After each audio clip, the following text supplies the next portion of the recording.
rejoice in the honor and glory that God has bestowed upon him. We praise and worship him for giving us a mother adorned with perfect purity and a most loving heart.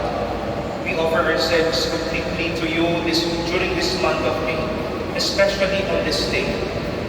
O pure and beloved Mother, today and forever we choose you as our Mother, our intercessor and advocate before Jesus, your beloved Son. We trust to your hands our souls and bodies, our thoughts and emotions, our joys and sorrows. Holy Virgin Mary, graciously hear our prayers and enlighten our hearts, so that we may learn to follow your example, especially the events of your life, which we now reflect upon.